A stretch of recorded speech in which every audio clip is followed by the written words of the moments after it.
An hour later, Sean stormed in, his voice sharp and accusatory. Layla, what nonsense are you pulling now? His gaze quickly landed on her head, and he froze for a moment. You're hurt? Yeah. Layla looked at Sean, her expression calm and detached.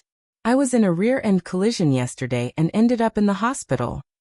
Guilt flickered in Sean's eyes for a brief second before he quickly sat down beside her. Was it serious?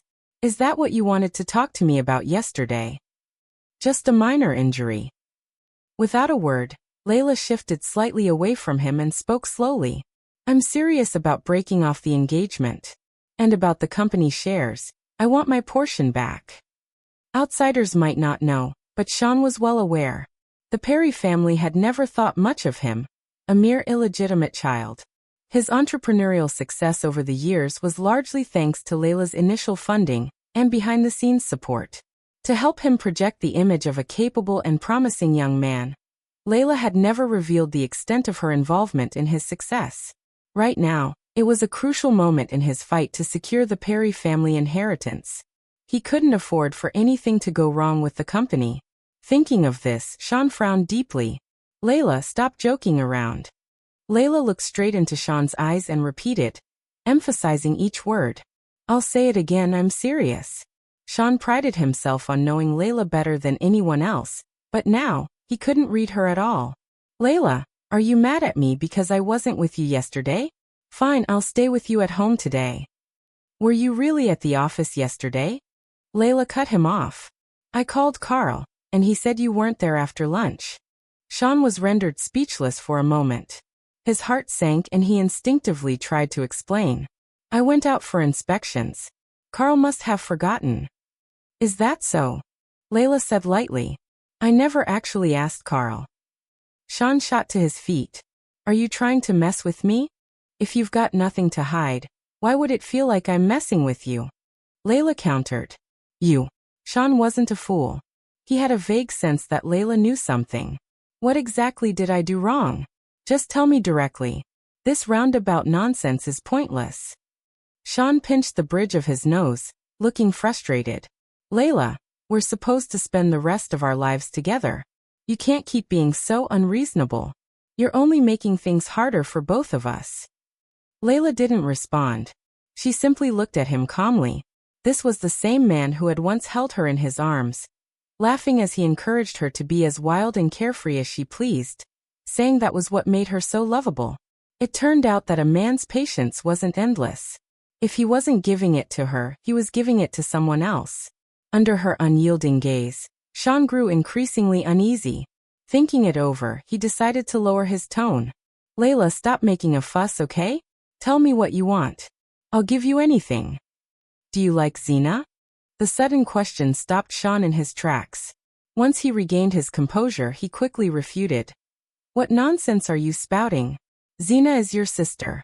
How could I possibly like her? Then why were you with her? Layla clenched her fists tightly, the pain in her head warning her not to let her emotions spiral out of control. But her heartache was unbearable, leaving her trembling.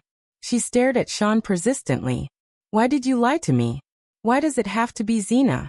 Yesterday, I ran into Xena at an event, Sean explained, his brow furrowing. There was an accident on stage, and I took her to the hospital.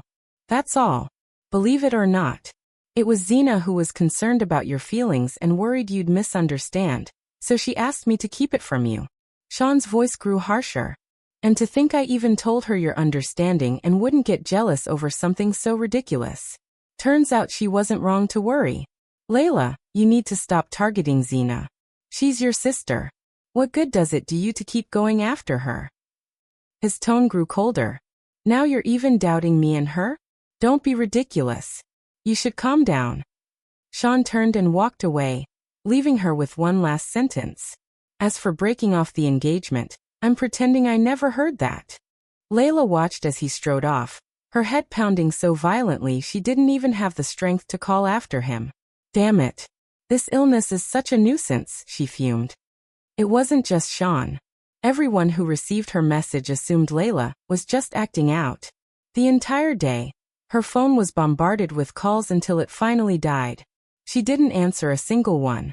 Instead, She stayed busy packing her belongings, preparing to move out of the villa.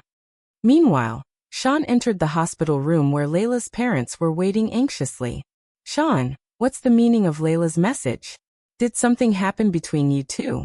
Mrs. Xander asked anxiously. "Your engagement banquet is next week. If something goes wrong now, won't we become a laughingstock? And now you're worried about embarrassment?" Mr. Xander snapped harshly. "Isn't it because of your wonderful daughter?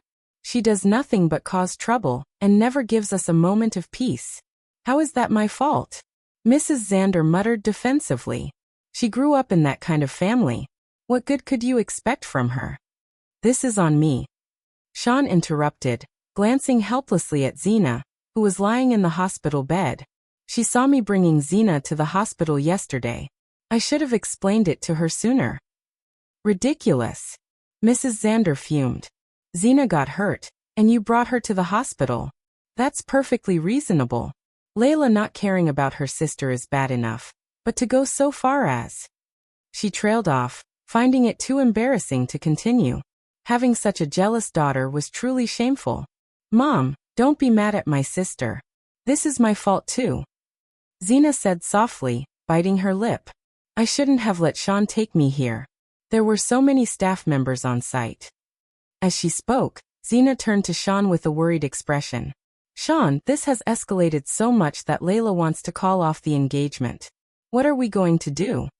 "Our engagement isn't going to be called off," Sean said firmly, his tone dark. "The banquet will proceed as planned next week. Layla isn't the type to blow things out of proportion. She'll make up with me by then." Hearing this, the Xander parents both breathed a sigh of relief. Layla and Sean had been together for so long. If things fell apart at such a critical moment, how would they face others?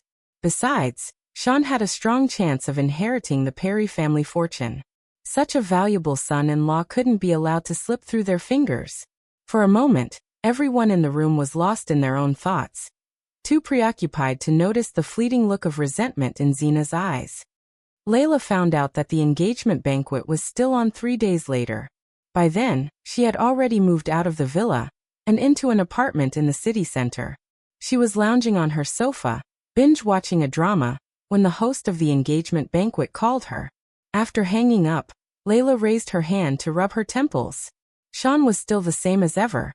Every time they had a fight, he waited for her to make the first move, as if it was her duty to compromise. Though she had given in every time before, she was emotionally drained. She had started to question and even resent herself. In Sean's eyes, just how pathetic and lowly did he think she was? This time, she wasn't going to indulge him anymore.